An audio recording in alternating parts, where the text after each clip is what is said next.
bisa dicermati sebagai pengetahuan atau wawasan buat ibu-ibu bahwa di era digital sekarang setiap orang wajib untuk mengetahui mengenai berbagai macam aplikasi ya. Saya akan mengenalkan mengenai olah gambar memakai software Adobe ya. Photoshop sendiri pertama kali dibuat pada tahun 1987 oleh seorang mahasiswa PhD ya di Universitas Michigan yaitu Thomas Knoll ya. Jadi si Photoshop ini ditemukan atau dibuat oleh si Thomas Knoll pada tahun 1987. Jadi sudah cukup lama gitu ya. Ketika itu aplikasi tersebut diberi nama display yang dapat atau mampu menampilkan gambar grayscale pada layar monokrom. Jadi gambar display hanya bisa membuat gambar display gitu ya. Nol ya. John menyarankan Thomas untuk mengembangkan display menjadi aplikasi penyunting gambar secara keseluruhan dan mengganti. Nah, pada tahun 1988 dimulailah kerjasama antara dua bersaudara tersebut. Ya, jadi dua bersaudara ini bekerja sama dan merubah nama aplikasinya menjadi Photoshop dan bertugas mendistribusikan salinannya. Ya, sedangkan John mendemonstrasikan aplikasi Photoshop kepada dua perusahaan sekaligus yaitu Adobe dan Apple yang berada di Silicon Valley, California. Ya. Nah, kata Photoshop sendiri diambil dari kata photoshopping yang merupakan sebuah neologisme yang berarti menyunting sebuah gambar. Ya. Photoshop memiliki kemampuan untuk membaca dan menulis gambar berformat raster seperti PNG, GIF, JPEG, JPEG, dan lain-lain. Ya.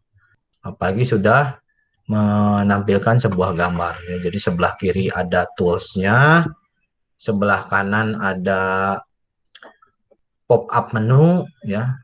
Yang paling atas ada menu bar, ya. Nah, jadi tampilannya khas seperti ini, ya. Nah, seperti salah satunya ada yang namanya healing brush, gitu ya. Itu untuk biasanya untuk membuat manipulasi objek, ya. Misalnya untuk memperbaiki gambar, ya. Biasanya gambarnya ada yang jelek, menghilangkan jerawat dan sebagainya itu biasanya memakai ini, ya. Ya, jadi tuh. Nah, terus ada tadi di menu pop up ya, itu ada pemakaian untuk kebutuhan palet ya, kayak melukis ya, warnanya mau seperti apa di sini semua tersedia gitu. Itu mulai dari move tool, lasso tool gitu ya. Ada magic wand, ada crop, ada slice ya, dan juga ada filling brush ya. Jadi ini toolbar yang biasa dipakai gitu ya. Nah, ini salah satunya ketika akan mengawali aplikasi ini, setelah membuka akan membuat dokumen baru, yaitu berupa lembaran kertas kosong dengan ukuran yang akan ditentukan.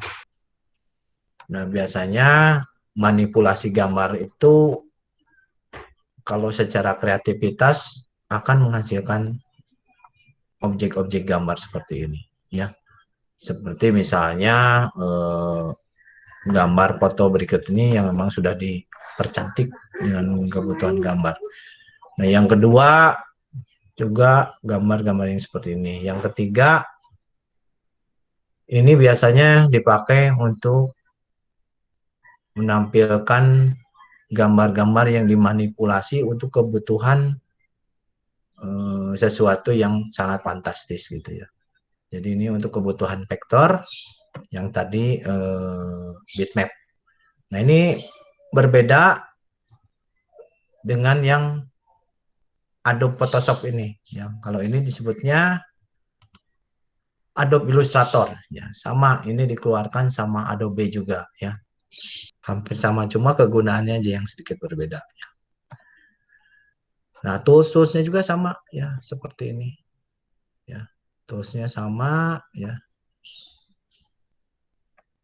Nah, biasanya penggunaan medium tersebut atau tools tersebut juga sangat mudah digunakan, hanya ditampilkan di situ lalu ditarik gitu ya, sehingga menghasilkan warna-warna yang gradasi. Nah, biasanya juga disediakan yang namanya mesh gitu ya. Mesh itu untuk membuat sebuah objek berdimensi gitu ya, sesuai yang diinginkan. Misalnya seperti ini ya. Dia akan membagi beberapa bagian di dalam lingkaran tersebut ya. Nah, lingkaran tersebut supaya bisa mempunyai volume ya, ada ruang, itu akan dibuatlah sebuah gradasi menurut mesh gitu ya. Mesh itu garis-garis yang ada di sini ya. Nah, jadi tadi ada bentuk-bentuk yang dihasilkan gitu ya, yang diinginkan mulai dari bulat, kotak, yaitu ada di sini semua ya. Misalnya salah satunya ini menggabungkan dua yang namanya dua ellipse tool ya, atau objek elips ya, sehingga bisa menghasilkan berbagai macam potongan gambar ya, yang dibantu dengan tools tadi ya, sehingga menghasilkan sebuah gambar yang seperti ini ya. Ada kopi, gelas ya, dan dudukannya ya. Itu dibuat tidak lebih dari 4 menit atau 5 menit. Lalu diletakkan di gambar yang kosong tadi yang sudah dibuat ya, anatominya mulai dari mata, hidung hingga mulut ya.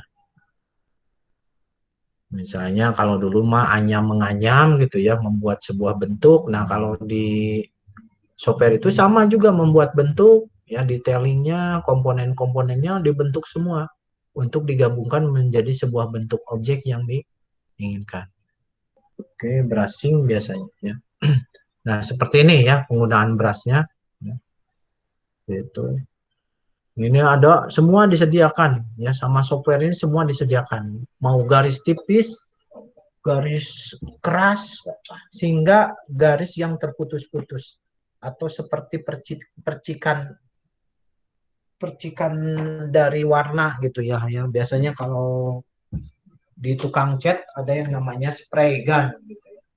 Nah, biasanya spray tersebut itu akan menghasilkan line-line yang sangat bagus gitu. Jadi semua disediakan sama software. Template-nya semua disediakan. Untuk kebutuhan memanipulasi gambar yang dari foto gitu ya. Nah, ini sehingga ini perlu craftsmanship juga ya dalam membuat bentuk-bentuk objek yang ditransformasikan tadi, hingga kebutuhan akan brushing tadi gitu ya. Jadi begitu pemaparan dari kedua software tersebut. Semoga ibu-ibu menjadi lebih terbuka dan sedikit paham ya. Oh, ternyata ada software seperti itu. Jadi kalau sekarang ada gambar-gambar yang dimanipulasi, jangan terlalu percaya gitu ya, karena ada software-software yang memang bisa menghasilkan sebuah pencitraan yang berbeda. Saya Pak. Boleh, boleh Ibu Leti. Saya bukan bertanya sih, lebih ke ya bertanya juga sih kapan ya bisa prakteknya gitu. Bisa. Nah, semoga bisa prakteknya setelah pandemi pula ya, mungkin sekitar bulan pertengahan 2021 lewat dari Walah, bulan ya. masih lama ya. Ya.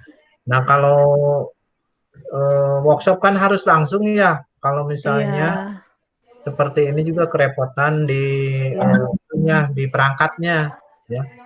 Jadi Iya. perangkatnya yang mungkin ibu-ibu belum dapat, misalnya saya harus menyediakannya laptopnya, softwarenya gitu intinya seperti itu. Mau bertanya? Mau tanya Kak. Bu Cucu dulu, Bu Cucu. Pak Jong ini mau tanya sebetulnya ini di luar sebetulnya begini apa ilmu yang betul-betul bermanfaat banget gitu kalau kita bisa menguasai aplikasi ini gitu ya, Adobe Photoshop ini gitu. Ya. Itu sebetulnya seberapa efektif gitu apakah di luar inilah, di luar apa ya, Iya. misalnya kita aduh rusuh nih terus nggak ada waktunya kalau pakai Photoshop, nanti lama lagi ngeprint aja lah yang udah ada gitu ya Pak ya. Nah, Iya. mensiasatinya tuh seperti apa biar kita teh terus meningkatkan kompetensi kita sehingga kita juga dengan hal-hal begini tuh tidak ini gitu, tidak merasa malas gitu kan, jadi tetap termotivasi gitu. Ya, jadi si anak-anak juga bisa jauh lebih tertarik gitu dalam melihat gambarnya seperti itu ya bagus gitu ya. Ya betul Pak, betul. Anak-anak, ya. Nah, jadi si anak-anak juga jadi perhatiannya bisa jauh lebih fokus gitu ya. Karena kalau anak-anak sekarang ya kalau tidak sesuai dengan yang dia inginkan, dia jadi tidak memperhatikan gitu. Itu Bu Cucu, Bu Leti ya. Jadi mungkin menurut saya kompetensi guru-guru TK juga wajib ditingkatkan gitu intinya sekarang di era digital sekarang ya. Oke, terima kasih ya atas kehadirannya ibu-ibu ya sekalian mungkin di sore hari ini ya menjelang kesibukan yang lain masih bisa menyempatkan untuk mendengarkan ceramah dari saya gitu ya. Terima kasih sangat besar sekali dan juga buat Om Yosa yang telah membantu saya untuk kedua kalinya. Saya juga ucapkan terima kasih banyak ya atas waktunya dan keluangannya untuk tetap bisa membantu. Ya. Terima kasih, mungkin selamat sore. Ya. Amin. Terima kasih Pak Denny. Sama-sama. Selamat sore semuanya. Assalamualaikum warahmatullahi wabarakatuh. Waalaikumsalam. Waalaikumsalam.